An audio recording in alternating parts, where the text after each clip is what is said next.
ప్రకటన గ్రంథం 21వ అధ్యాయము 7వ వచనం.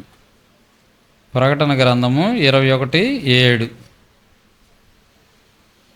జయించువాడు వీటిని స్వతంత్రించుకొనును, నేను అతనికి దేవుడినయ్యుందును, అతడు నాకు కుమారుడయ్యుండును. సరే, 8 కూడా చదువుదాం. పిరికివారు, అవిశ్వాసులను, అసహ్యులను, నరహంతకులను, వ్యభిచారులను, మాంత్రికులను, విగ్రహారాధికులను, అబద్ధికులందరూ అగ్ని గంధకములతో మండు గుండములో పాలు పొందుదురు. ఇది 2వ మరణం అని ఇక్కడ జయించటం అనే మాటను మనం తీసుకుందాం. ఏంటంట? జయించటం. జయించాలి. చెప్పండి ఆ మాట. జయించాలి. అది ఈ జయము వలన మనకి 2 రకాలైనటువంటి జయించటం వలన. ఇక్కడ ఏమన్నారు? జయించకపోతే కొన్ని సంగతులు చెప్పి, కొన్ని లక్షణాలు చెప్పి, వీటిని గనక మీరు జయించకపోతే మీరు దేవుని రాజ్యంలో వారసులు కాలేరు అన్నారు. ఈ జయించకపోతే ఏమవుతారు? అగ్ని గంధకములతో మండే గుండములో పాలు పొందుతారు జయించకపోతే. కనుక మనం జయించాలి. మన హృదయాన్ని, మన అంతరంగాన్ని పరిశీలించుకోవాలి. సరే, ఎవరిని గెలుస్తావు? మిత్రుడిని గెలుస్తావా? మిత్రుడి మీద యుద్ధం వస్తుంది. అసలు శత్రువే. ఎవరు శత్రువు?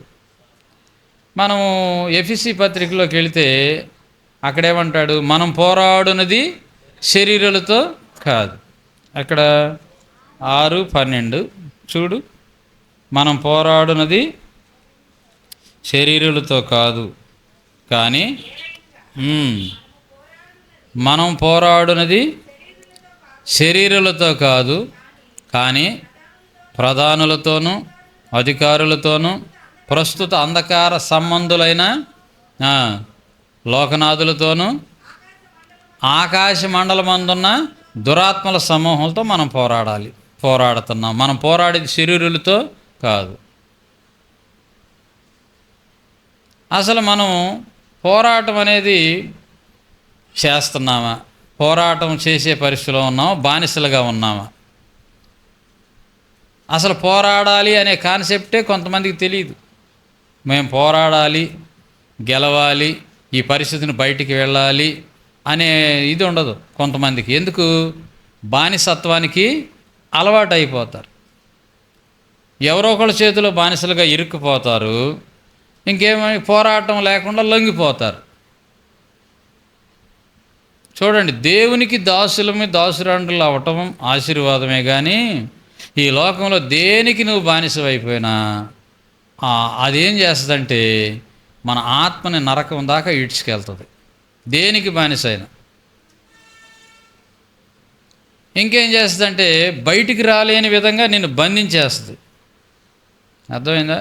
కాబట్టి బానిసత్వంలో ఉన్నవాళ్ళు అసలు పోరాడాలనే మనసే రాదు. వెట్టి చాకిరి అనే కాది ఉండేది వెనకటి రోజుల్లో. అంటే ఎవరో అప్పు తీసుకున్నారు ఒక భూస్వామి దగ్గర. అతను పనిచేసి చనిపోతాడు. తర్వాత ఇతను కొడుకు అతను ఉండగానే పనిలో అలవాటు చేస్తాడు. ఇదేంటంటే దొరలను మనం ఏమనకూడదు, మనల్ని వాళ్ళు ఎంతో పోషించారు, మనం వాళ్ళకి రుణపడి ఉన్నాము, బాకీ చెల్లించాలి, ఇట్లా తరతరాలు వాళ్ళకి పోరాటం తెలియలా. చదువు వచ్చి గ్రహింపు వచ్చినాక ఓహో ఇది చాలా మోసంలో ఉన్నాము, బయటపడాలని చదువుకున్న వాళ్ళు, సంఘ సంస్కర్తలు, ఇలాంటి వాళ్ళు వాళ్ళకి కొంత గ్రహింపించినప్పుడు ఆ బానిసత్వం, వెట్టి చాకిరి అనేది పోయింది. అలాగే కొంతమంది ఇంకా బానిసలుగా ఉండిపోతూ ఉంటున్నారు. ఇప్పుడు వస్తున్న యవన తరంలో వాళ్ళు, పిల్లలు, యవనస్తురాళ్ళు. అంటే కొన్ని చెప్పక తప్పదు. మరి ఒక అమ్మాయి ఎంప్లాయ్, గవర్నమెంట్ జాబ్ చేస్తుంది. వస్తా పోతా ఉండింది జాబ్కి. ఒక డ్రైవర్తో పరిచయం అయింది.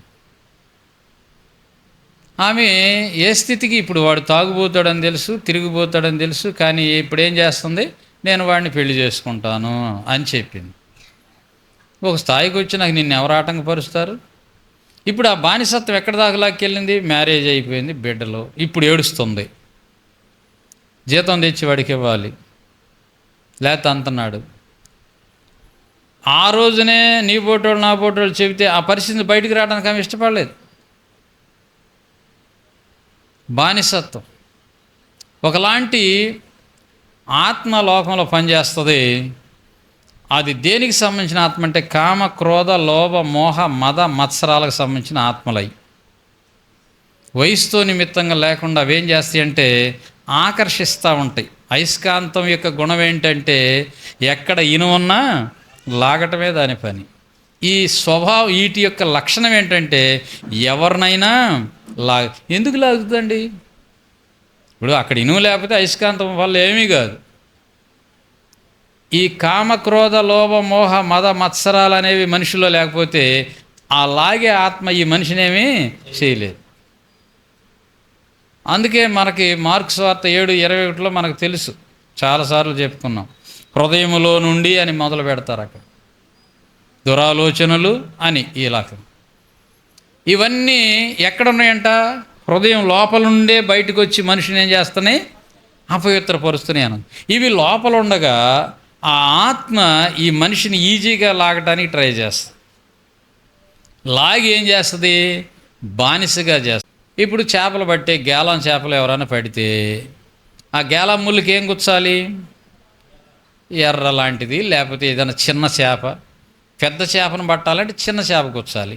అంటే నీకు ఆ చేప అంటే ప్రేమ, అందుకని దానికి ఫుడ్ అందిస్తున్నావు. అమ్మ చేప అమ్మ తిను అని.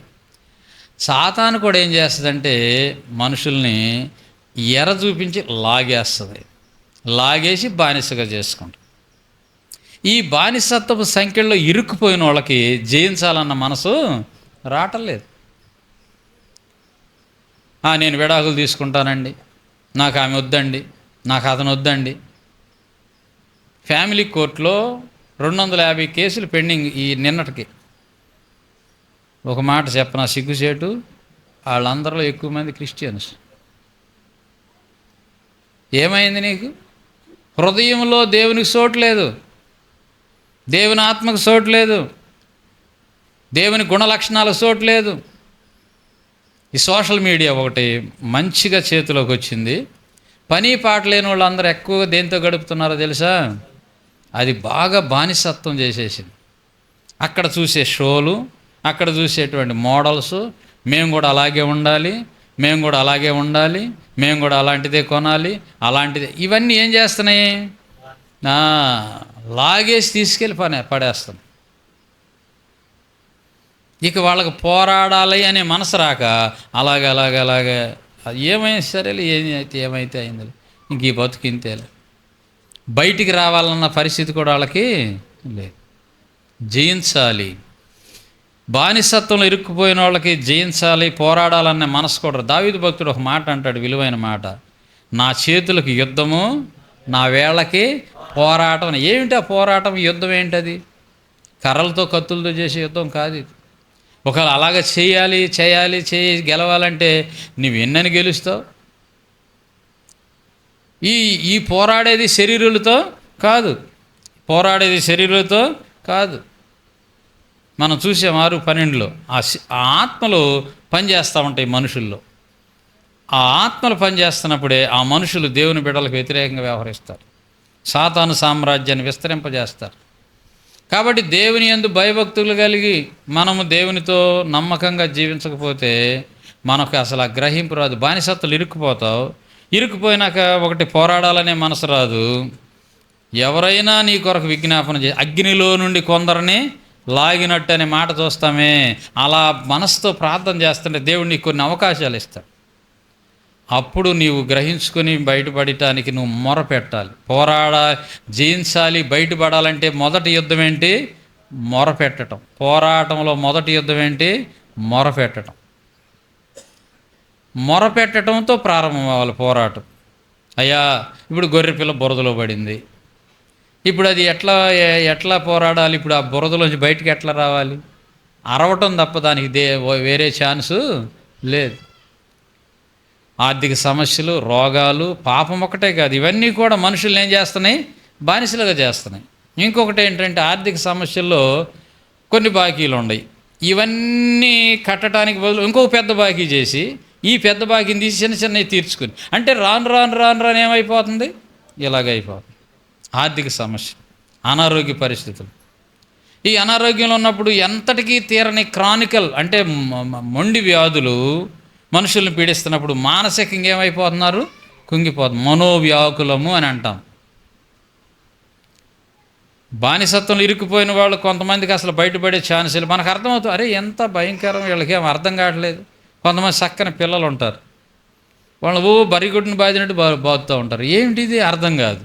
అరే పిల్లలు లేని వాళ్ళు బోడి మంది ఏడుస్తుంటే పిల్లలు ఏం చేస్తూ ఉంటారు? కొంతమంది ఆ భర్త మీద పగ తీర్చుకుంటారు, భార్య మీద ద్వేషం, పిల్లల్ని ప్రేమించలేరు.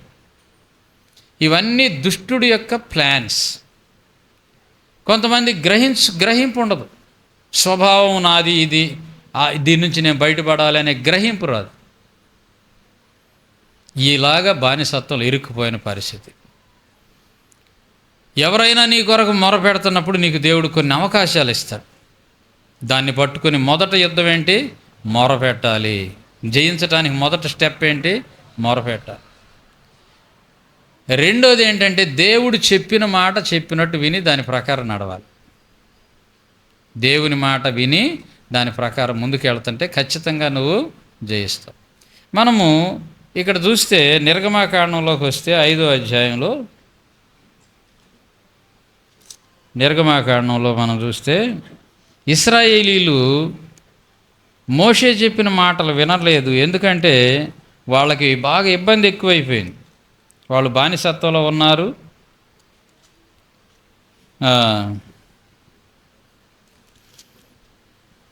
బయటపడదామంటేనేమో బరువు ఎక్కువ అవుతుంది, బయటపడదామంటే ఏమవుతుంది?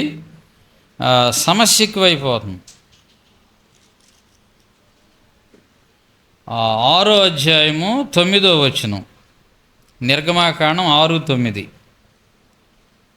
అయితే వారు మనోవ్యాకులమును బట్టి కఠిన దాస్యమును బట్టి మోషే మాట వినరైరి. మనోవ్యాకులము, కఠిన దాస్యం. మనోవ్యాకులం ఎందుకు? వాళ్ళు ఆల్రెడీ ఐగుప్తులో బానిసలు ఇరుక్కుపోయారు. 400 సంవత్సరాలు అయింది అక్కడికి వెళ్ళిపోయి. ఇక వాళ్ళకి ఆ బానిసత్వ పని చేసుకోవటము, వాళ్ళు పెట్టింది తినటము అలాగా. కానీ శత్రువు ఐగుప్తు రాజు ఏం చేస్తున్నాడు? వీళ్ళ మగపిల్లల్ని చంపేయటము, ఆడపిల్లల్ని అయితే బ్రతకనివ్వటము. ఎందుకంటే వీళ్ళని అణిచివేయటానికి. సాతాను కూడా ఏం చేస్తాడు? అణిచివేసి ఆ మనుషుల ద్వారా తన పని చేయించుకుంటాడు. మనుషులను అణిచివేస్తాడు. స్వేచ్ఛలోకి రానీడు, స్వాతంత్ర్యంలోకి రానీడు, ఏదో ఒక రకమైన బానిసత్వంలో అణిచివేస్తాడు. కానీ కొంతమంది మొరపెడుతున్నారు, అయ్యా ఈ బానిసత్వ బతుకుల నుంచి మమ్మల్ని విడిపించు. అమ్రాము యోకోబేతులను దేవుడు జ్ఞాపకం చేసుకుని మోషేనిచ్చాడు. మీకు చరిత్ర తెలుసు. 40 సంవత్సరాలు ఫరో ఇంట్లో పెరిగాడు. 40 సంవత్సరాలు అరణ్యంలో తిరిగి తన హృదయాన్ని ఏం చేసుకున్నాడు తెలుసా? శుభ్రం చేసుకున్నాడు. పరిశుద్ధత అంటే అర్థం ఏంటంటే యేసయ్య చెప్పిన మాట విని దాని ప్రకారం నడవటమే పరిశుద్ధత. మొదటగా 1 యోహాను 1:9 ఉన్నప్పుడు మన దోషములు మనము ఒప్పుకొని విడిచిపెట్టడం, పశ్చాత్తాపడటం, బాధపడటం, అది గ్రహింపవాలి. దాన్ని కాపాడుకోవటం అంటే ఏంటో తెలుసా? దేవుని మాట విని దాని ప్రకారము నడవటం. అది మోషే తన హృదయాన్ని జాగ్రత్తగా సరి చేసుకున్నాడు. అంతకుముందు ఏమనుకున్నాడంటే నేనేమైనా సరే ఐగుప్తుల్ని నా కండబలంతో, కత్తి బలంతో, నాకున్న వాటితో గెలుస్తాను అనుకున్నాడు. అట్లా చేయటం మొదలైన సంగతి అర్థమైపోయింది, బహిష్కరణకు గురయ్యాడు. ఇప్పుడు అంటున్నాడు నా వల్ల కాదయ్యా అంటున్నాడు. దైవ దర్శనం చూశాడు. దేవుడు యోగ్యుడనే మోషేతో మాట్లాడటం ప్రారంభించి, నేను నత్తివాడిని అయ్యా, నా వల్ల కాదయ్యా అంటుంటే, కాదు నువ్వే వెళ్ళాలి. ఎవరైతే హృదయాన్ని శుభ్రంగా దేవుని దగ్గర సరి చేసుకుంటారో వాళ్ళలోకి దేవుని ఆత్మకార్యం జరగటం ప్రారంభమైంది. చూసారా? ఇక ఈ మోషే దేవుని శక్తితో ఐగుప్తులోకి వచ్చాడు. కానీ ఇశ్రాయేలీలు ఎక్కడున్నారు? బానిసత్వంలో ఉన్నారు. ఏదైనా చెబితే బరువు ఎక్కువైపోతుంది, ఇంకా ఇబ్బంది పెడుతున్నాడు ఫరో. దీనికి ఏమవుతున్నాడు? కఠిన దాస్యం అయిపోతుంది. మనసు ఏమైపోయింది? వికలం అయిపోతుంది. సరే ఏదైతే ఏమైనా ఈ బాధ మనం ఇట్లాగే పడదాంలే, బయటికి ఎక్కడికి వెళ్దాం. నీ పోరాట పటిమను కాజేసేది దుష్టుడు. ఇలాగే నీ పోరాడకుండా దుష్టుడు ఏం చేస్తాడు? ఏమైతే అయిందిలే, ఎందుకంటే జీవితం ఉందంటలే, సచ్చినాక ఏం జరుగుతుంది ఎవరు చూసేరులే అని కొంతమందిని దుష్టుడు ఏం చేస్తున్నాడు? మోసం చేస్తున్నాడు. ఎందుకంటే బయటపడదామంటేనేమో వెనక బలం ఎక్కువైపోయింది, లాగేస్తుంది దుష్టుడు. మనోవ్యాకులము కఠిన దాస్యం, మనసు ఏమవుతుంది ఇక చికాకు అయిపోయి, మోషే మా బాధ మేము పడతాం తప్పుకోయా అంటున్నాం. ప్రార్థన లేదు, ఏం లేదు, అయ్యా ఏదో ఒక రకంగా ఎల్లమారుతాంలే అనుకుంటున్నాం. కానీ దీనివల్ల వచ్చేది ఏంటి? నీ మగపిల్లలు క్షేమంగా ఉండరు, నీకు సెక్యూరిటీ లేదు, ఎల్లకాలం ఐగుప్తు దేశంలో బానిసత్వాన్ని మోయాలి. అక్కడైతే ఆ భౌతిక బానిసత్వం ఏమో కానీ ప్రభువుకి ఎడంగా వెళ్ళిపోతే అగ్ని ఆరని పురుగు చావనిస్తారు. సరే, ఇలాగ దేవుడు అద్భుత కార్యాలు చేసి 15వ అధ్యాయం దాకా మనం వెళితే, అక్కడికి వెళ్ళినాక ఏమైంది? ఎర్ర సముద్రం ఎదురొచ్చింది, ఎర్ర సముద్రం ఉంది. వెనక పక్కన ఎవరు వస్తున్నారు? ఫరో సైన్యం వస్తున్నారు. ఇప్పుడు మరలా బలమైనటువంటి దాడి ఇశ్రాయేలీలు మోషే మీద చేశారు. ఏమంటున్నారు? మమ్మల్ని అసలు ఎందుకు తెచ్చావు? 11వ వచనం, మమ్మల్ని ఐగుప్తు దేశంలో నుండి బయటికి రప్పించి మమ్మల్ని ఇట్లు చేయనేలా. 14, 11 అన్నమాట. మా జోలి మానుము. ఎందుకు ఈ సందర్భాన్ని మీకు ముందుంచానంటే, బానిసత్వం నుంచి బయటికి రావడానికి ముందు సమస్య ఉంటుంది, పోరాటం ఉంటుంది, కలవర పెడుతుంది నీ ముందున్న సమస్య. నువ్వు బయటపడే దినము సమీపించిన కొద్దీ శత్రువు యొక్క పొట్టు ఎక్కువ అవుతూ ఉంటుంది. ఆ ఉచ్చులో నుంచి, ఆ శాపంలోంచి, ఆ పాపంలోంచి ఏదైతే సాతాను యొక్క ప్లాన్ ఉందో దాని నుంచి బయటకు రావడానికి నువ్వు ప్రయత్నం చేస్తున్నప్పుడు, నువ్వు బయటకు రావడానికి గడియ సమీపించిన కొద్దీ సాతాను పట్టుకోవడం ఏమవుతుంది? బలం పెరుగుతూ ఉంటుంది. ఇక్కడ చూడండి ఏమంటున్నాడంటే, మా జోలి మానము, ఐగుప్తులకు దాసులు మగుదమని ఐగుప్తులో మేము నీతో చెప్పిన మాట ఇదే కదా. మేము అరణ్యంలో సచ్చుట కంటే ఐగుప్తులకు దాసులు మగుటే మేలు అనిరి. చూడు, విను, మనము దేవుని మీద విశ్వాసాన్ని పెంచుకోవటం. ఇందాక మెసేజ్లు ఏమన్నాం? పరిశుద్ధ హృదయం లేకపోతే విశ్వాసం కూడా ఉండదు. పరిశుద్ధత, విశ్వాసము రెండు కలిసి కొనసాగుతాయి. పరిశుద్ధత లేకుండా కొన్నిసార్లు హృదయంలో ఉన్న స్వభావాన్ని అలాగే పెట్టేసి ప్రార్థన చేస్తూ ఉంటాం, ప్రభు ఆ కార్యం జరగాలి, ఈ కార్యం జరగాలి. స్వభావము నీ యొక్క విశ్వాసాన్ని ఆటంకపరుస్తుంది. ఎందుకు? స్వభావం ఒకటి, నీవు మాట అయినా ఇక దేవుని మాట. ఇక్కడ వీళ్ళు ఇంతగా అడ్డగించబడతా ఉన్నారు. కానీ ఒక్క మనిషే ప్రార్థన చేస్తున్నాడు అక్కడ. ఎవరైనా? మోషే. దాదాపు 30 లక్షల మంది ఏమో ఎన్నో 10 అద్భుతాలు చూశారు ఇప్పటిదాకా. కప్పలని, పేలు, చీకటి, వడగండ్లు, నీరు రక్తంగా మారడం, ఇవన్నీ చూశారు కదా. అయినా కూడా వాళ్ళ హృదయము, అంటే దేవుడు కార్యాలు చేస్తానే ఉంటాడు, కానీ మన విశ్వాసం పెరగాలి. మనం దేవుని మాట వినటం ద్వారా పరిశుద్ధతను డెవలప్ చేసుకోవాలి. మోషే ప్రార్థన చేస్తుంటే దేవుడు చెప్పాడు కదా, మీకు తెలిసిన విషయమే కదా, ఎందుకు ఆగేవు, ముందుకి సాగు, నీ చేతిలో ఉన్న కర్రను. ఇప్పుడు చూడండి, వినండి ఏమైంది. ఇప్పుడు ఎర్ర సముద్రం ఏమైంది? పాయలైపోయింది. ఇశ్రాయేలీలందరూ ఏమయ్యారమ్మా? చూడు, ఇశ్రాయేలీలందరూ ఎండిన నేల మీద, సముద్రంలో ఎండిన నేల మీద, ఆరిన నేల మీద నడిచి ఆ దరికి వెళ్ళిపోయారు. 15వ అధ్యాయంలో పండగ చేసుకున్నారు. 15వ అధ్యాయంలో ఏమైంది? సంతోషంతో మిర్యాము వీళ్ళందరూ మరి వాయిద్యములు వాయిస్తూ సంతోషించారు. ఎందుకు ఇంత సంతోషం వచ్చి? అప్పుడు దాకా భయము, లోపిరికి ఎలిపిరికి అంటారు. అప్పుడు దాకా ఏమైంది? భయము. ఎందుకు? కళ్ళ ముందు కనబడే శత్రువు. ఈ మాటను కోట్ చేసుకోండి, కళ్ళ ముందు కనబడే శత్రువు. ఇప్పుడు కళ్ళ ముందు కనబడే శత్రువులే మనం చూస్తున్నాం. ఏమయ్యా ఏంటంటే, ఎవరైనా ప్రార్థన అవసరం ఏంటో చెప్పమంటే ఏం చెబుతారు? అయ్యా మరి ఆ సమస్య ఉంది, ఈ సమస్య ఉంది, ఈ అనారోగ్యం ఉంది, పిల్లడు చదువు ఉంది, ఈ డబ్బు ఉంది. ఇవి కళ్ళ ముందు కనపడే సమస్యలు. ఏ సమస్యలు ఇవి? మరి తల్లి అట్లాంటిది, తండ్రి ఇట్లాంటి వాడు, మా అన్న అట్లాంటిది, మా చెల్లి, ఇవన్నీ కళ్ళ ముందు కనబడే సమస్య.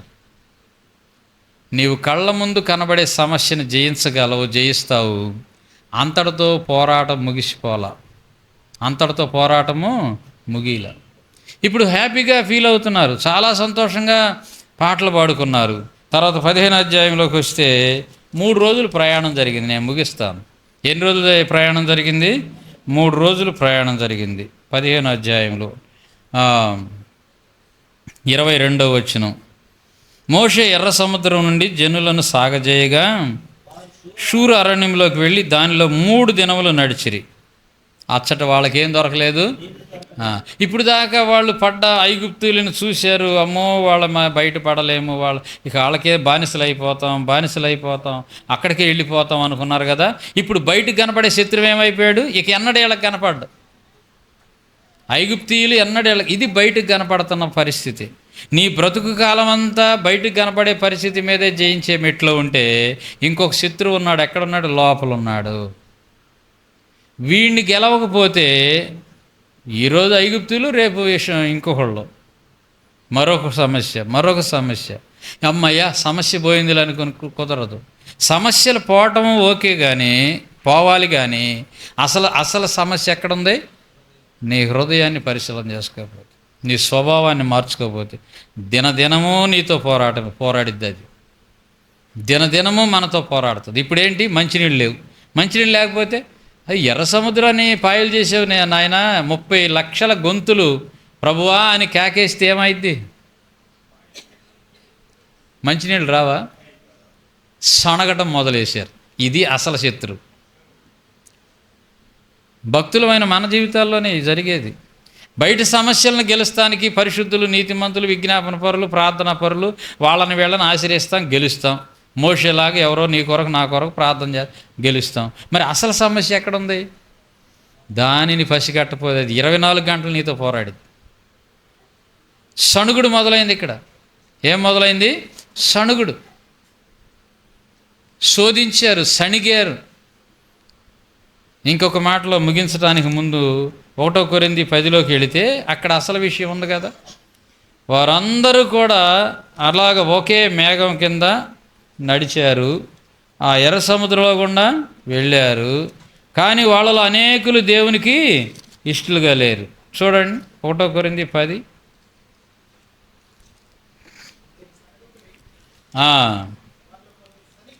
వారిలో అనేకులు అన్న కాణించరా. అయితే వారిలో ఎక్కువ మంది దేవునికి ఇష్టలుగా, 5వ వచనం, ఉండకపోయిరు గనుక అరణ్యములో సంహరించబడ్డారు. ఈ ఇష్టలుగా లేకపోవటం అంటే లోపల ఉండదేదో దాన్ని పసిగట్ల వీడు. ఐగుప్తు అన్నాము. ఐగుప్తు అంతా ఎర్ర సముద్రంలో పోయింది. మరి ఇప్పుడు నిన్ను పాడు చేస్తుంది ఏంటి? మనలో ఉన్న స్వభావం. చూడండి అక్కడ ఇంకేమంటాడు? వాళ్ళు జనులు తినుటకు తాగుటకు కూర్చుండి ఆడుటకు లేచిరి. కొద్ది ఎడమయ్యేలేకి మనుషులు ఏం చేశారు? గంగిబుల్లి ఆవును చేసుకొని తిని తాగి, ఇంకా ఏమీ తారతమ్యం లేకుండా, డీజే బాక్సులు లేవులే అప్పుడు. ఇప్పుడు ఆరోగ్యం వీళ్ళు అంటున్నారు డాక్టర్స్, ఆ డీజే బాక్స్ సౌండు నువ్వు గనక పెట్టుకుని ఉంటే గుండె పగిలి గుండె ఆగి సస్తావంట. అసలు కొన్ని నిమిషాలు కాదు, గంటలు ఎలాగా దేవుడు వాళ్ళు కాపాడుతున్నారు తెలియదు. అది ప్రభుత్వం గమనించాలి. డీజే సౌండ్స్ని బ్యాన్ చేయాలి. కానీ ఆ రోజున లేవు. కానీ ఆడ మగ తేడా లేకుండా లోపల ఉన్న వాంఛలను తీర్చుకోవటట్టుగా వాళ్ళు వ్యవహరించారండి ఆ రోజుని. తిని తాగి ఐగుప్తులు కాదు వీళ్ళని తరుముతుంది. ఇప్పుడు ఐగుప్తులు కాదు వీళ్ళకి హాని చేస్తుంది. ఎవరు హాని చేస్తున్నారు? వాళ్ళ హృదయంలో ఉన్న స్వభావమే. ఇది పసిగట్టాలి. సమస్యల కోసం బాధపడుతున్నావు, సమస్యల కోసం నువ్వు ప్రార్థన చేస్తున్నావు, బయట శత్రువు కోసం మనం కూడా పోరాడుతున్నాం. అంతటితో నీకు సంపూర్ణ జయం రాదు. మరి దేన్ని జయించాలి? లోపలున్న స్వభావాన్ని జయించాలి. ఈ స్వభావం మారకపోతే ఏమైందో తెలుసా?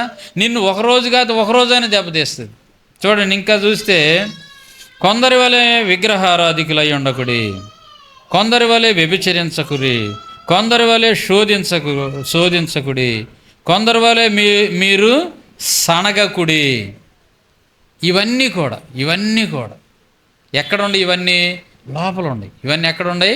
లోపల ఉండి. కాబట్టి దేవుని బిడ్డలమైన మనం జయించాలి. దేన్ని జయించాలి తెలుసా? ఇది వాస్తవంగా దేవుని సమాన యుద్ధం ఎక్కడి నుంచి స్టార్ట్ అవ్వాలంటే మన దగ్గర నుంచి స్టార్ట్ అవ్వాలి. మన అంతరంగంలో ఉన్న స్వభావాన్ని బయటకు తీసి దాని మీద పోరాటం చేసి మనం జయించే వారికి ఉంటే, ఒక దారిని వచ్చిన శత్రువులు ఎన్ని దారిని పారిపోతారు? 7 దారులను పారిపోతారు. ఇది మర్చిపోతున్నాం సంగమా. దేని మీద పోరాటం చేయటం మర్చిపోతున్నాం? నా అంతరంగ స్వభావం మీద. ఎందుకంటే సమయం చూసుకుని దెబ్బతీస్తుంది అది. దీనిని గెలవగలిగినటువంటి వారిగా మనము మన భక్తిని కొనసాగిస్తే ఈ వచ్చే శోధనలు సమస్యలు ఉండయే వాటిని దేవుడు నీకు ముందుగానే తెలియజేస్తాడు. వాటి మీద నీకు జయాన్ని ఇస్తాడు. వాటిలో పడకుండా నిన్ను నీ వారిని కాపాడతాడు. ఇందాక అయ్యగారు చెప్పినట్టు అప్పుడు నీకు ఆశీర్వాదం, నీ సంఘానికి ఆశీర్వాదం, నీ కుటుంబానికి ఆశీర్వాదం, నువ్వు ఉన్న సమాజానికి ఆశీర్వాదం. అంతరంగ స్వభావము నిన్ను నాశనం చేయడానికి ట్రై చేస్తుంది.